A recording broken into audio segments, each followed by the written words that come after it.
आज रविवार होता त्यामुळे मग म्हटलं की आखाड स्पेशल काय करायचं. मग ठरवलं की लवकरात लवकर होणारी बिर्याणीच आहे.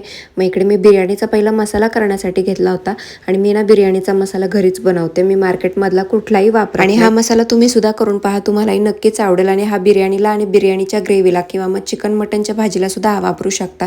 आणि हा मसाला इतका छान होतो, टेस्टी होतो, म्हणजे तुम्हाला बाकीच्या बाहेरच्या मसाल्याची गरज सुद्धा पडणार नाही. आणि हा आपला बिर्याणी रेसिपीचा व्हिडिओ आहे ना, तो मी यूट्यूब चॅनलला सुद्धा टाकलेला आहे. त्यामध्ये अगदी छोट्या छोट्या टिप्स मी सांगितलेल्या आहेत. बिर्याणीसाठी नक्की काय काय करते ते मी. आणि जर तुम्ही तो व्हिडिओ पाहिला नसेल तर नक्कीच आपल्या यूट्यूब चॅनलला पूजा एन डी पाटील या अकाउंटला सबस्क्राईब करा आणि आपला तोही व्हिडिओ पहा. आणि आता ग्रेव्ही बघून तुम्हाला असं वाटेल की ह्या ग्रेव्हीमध्ये किती तिखटपणा आहे किंवा मग एवढी लाल लाल दिसते तर ही खूप तिखट असेल. तर मग हिचा फक्त कलर असा आला आणि कारण मी याच्यामध्ये काश्मीरी मिरची टाकली होती, तर त्या मिरची पावडरमुळे हा तुम्हाला एकदम लालसर कलर आलेला आहे. बाकी भाजी मात्र मीडियम असते, जास्त तिखटही नसते आणि जास्त पांचटही नसते.